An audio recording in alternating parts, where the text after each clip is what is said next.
ಎಲ್ರಿಗೂ ನಮಸ್ಕಾರ. Welcome back to my channel. ಇವತ್ತು ದಾಲ್ ಪರೋಟ ಅಂತ ಮಾಡ್ತಾಯಿದ್ದೀನಿ. ಇದನ್ನು ನೋಡಿ, ದಾಲ್ ಪಾಲಕ್ ಮಾಡಿದ್ದೆ ನಿನ್ನೆ. ಅದೊಂದು ಕಪ್ಪಲ್ಲಿ ಮಿಕ್ಬಿಟ್ಟಿದೆಯಲ್ಲ, ಅದಷ್ಟು ಉಳಿದುಬಿಟ್ಟಿದೆ. ಅದಕ್ಕೆ ಇದನ್ನು ಮಾಡೋಣ ಅಂತಂದ್ಬಿಟ್ಟು ಮಾಡ್ತಾಯಿದ್ದೀನಿ. ಇದು ನನಗೆ ಭಾರತಿ ಸಿಂಗ್ ಅಂತ ಹಿಂದಿನಲ್ಲಿ ಆ್ಯಕ್ಟ್ ಮಾಡ್ತಾರಲ್ಲ, ಕಾಮಿಡಿ ಶೋನಲ್ಲೆಲ್ಲ ಮಾಡ್ತಾರಲ್ಲ, ಆ್ಯಂಕರಿಂಗ್ ಎಲ್ಲ ಮಾಡ್ತಾರಲ್ಲ, ಅವ್ರದ್ದೊಂದು ಯಾವುದೋ ಒಂದು ಚಾನಲಲ್ಲಿ ನೋಡ್ತಾ ಇರಬೇಕಾದ್ರೆ ಅವರು ಇದು ನಾವು ಉಳಿದ್ರೆ ಈ ಥರ ಮಾಡ್ತೀವಿ, ಅದು ನಂಗೆ ತುಂಬ ಇಷ್ಟ ಅಂತ ಹೇಳ್ಕೊಂಡಿದ್ರು. ಅವತ್ತಿಂದ ಅನ್ಕೊತಾ ಇದ್ದೆ ಮಾಡಬೇಕು ಅಂತ, ಮಾಡೋಕ್ಕಾಗಿರಲಿಲ್ಲ. ಇವತ್ತು ಹೇಗೂ ಮಿಕ್ಕಿತ್ತು, ನಂಗೆ ಸಡನ್ನಾಗಿ ಅದು ನೆನಪಾಯಿತು, ಮಾಡೋಣ ತಡಿ ಅಂದ್ಬಿಟ್ಟು ಮಾಡ್ತಾಯಿದ್ದೀನಿ. 2 ಕಪ್ ಚಪಾತಿ ಹಿಟ್ಟು, ಗೋಧಿ ಹಿಟ್ಟು ತೊಗೊಂಡಿದ್ದೀನಿ. ಒಂದು ಈರುಳ್ಳಿನ ಉದ್ದುದಕ್ಕೆ ತುರ್ಕೊಂಡು ಹಾಕಿದ್ದೀನಿ, ಕೊತ್ತಂಬರಿ ಸೊಪ್ಪು ಹಾಕಿದ್ದೀನಿ, ಉಪ್ಪು ಸಕ್ಕರೆ ಹಾಕ್ಬಿಟ್ಟು ಮಿಕ್ಸ್ ಮಾಡಿಕೊಂಡು ಈಗ ಉಳಿದಿತ್ತಲ್ಲ ದಾಲ್, ಅದನ್ನು ಹಾಕ್ತೀನಿ. ಅದಕ್ಕೋಸ್ಕರ ಈ ದಾಲಲ್ಲೇ ಖಾರದ ಪುಡಿ, ಗರಂ ಮಸಾಲ, ಟೊಮೊಟೊ ಹಣ್ಣು, ಈರುಳ್ಳಿ ಎಲ್ಲ ಒಗ್ಗರಣೆ ಹಾಕ್ಬಿಟ್ಟು ದಾಲ್ ಹೇಗೆ ಮಾಡಿರ್ತೀವಿ ಎಲ್ಲರಿಗೂ ಗೊತ್ತಿದೆ. ಅದಕ್ಕೋಸ್ಕರ ನಾನು ಇದಕ್ಕೆ ಎಕ್ಸ್ಟ್ರಾ ಏನು ಖಾರ ಗಿರ ಹಾಕಲಿಲ್ಲ. ಆ ದಾಲಲ್ಲಿರೋ ಖಾರನೇ ಸಾಕು ಅಂತ. ಆ ದಾಲಲ್ಲಿರೋ ಇಷ್ಟೇ ಸಾಕು, ನಾನು ಮತ್ತೆ ನೀರು ಹಾಕಿ ಕಲಸಿಲ್ಲ.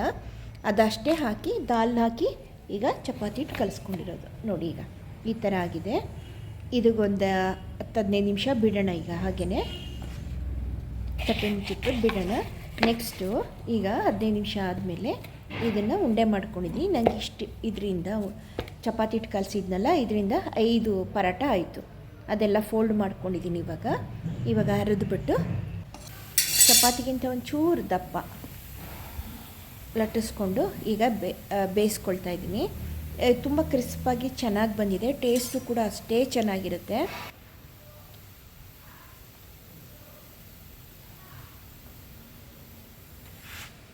ತುಂಬಾ ಟೇಸ್ಟಿಯಾಗಿ ಬಂದಿದ್ದು.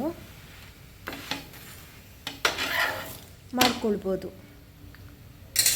ಚಪಾತಿ ತಿಂದು ಬೇಜಾರಾದ, ಡೈಲಿ ನಮಗಂತೂ ಚಪಾತಿ ಬೇಕೇ ಬೇಕು. ದಿನ ಚಪಾತಿ ತಿನ್ನೋಕ್ಕೂ ಬೇಜಾರಾಗುತ್ತಲ್ಲ, ಅವಾಗ ಹಿಂಗೆ ಚೇಂಜಸ್ ಮಾಡ್ಕೊಳ್ಳೋದು ಅಂತ ಮಾಡ್ಕೊತಾ ಇರ್ತೀನಿ ನಾನು. ಇವತ್ತು ಇದನ್ನು ಟ್ರೈ ಮಾಡಿದೆ. ಇದು ಕೂಡ ತುಂಬ ಚೆನ್ನಾಗಿ ಬಂದಿತ್ತು.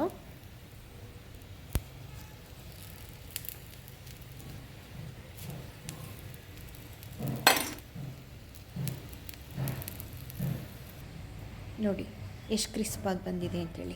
ಇದಕ್ಕೇನು ನೆಂಚ್ಕೊಳ್ಳೋಕ್ಕೇನು ಬೇಕಿಲ್ಲ. ಬೆಣ್ಣೆ ಜೊತೆನಾರ ತಿನ್ಬೋದು, ತುಪ್ಪದ ಜೊತೆನಾರ ತಿನ್ಬೋದು, ಇಲ್ಲ ಮೊಸರು ಜೊತೆನಾರ ತಿನ್ಬೋದು. ತುಂಬ ಚೆನ್ನಾಗಿರುತ್ತೆ. ನೀವು ಕೂಡ ಟ್ರೈ ಮಾಡಿ.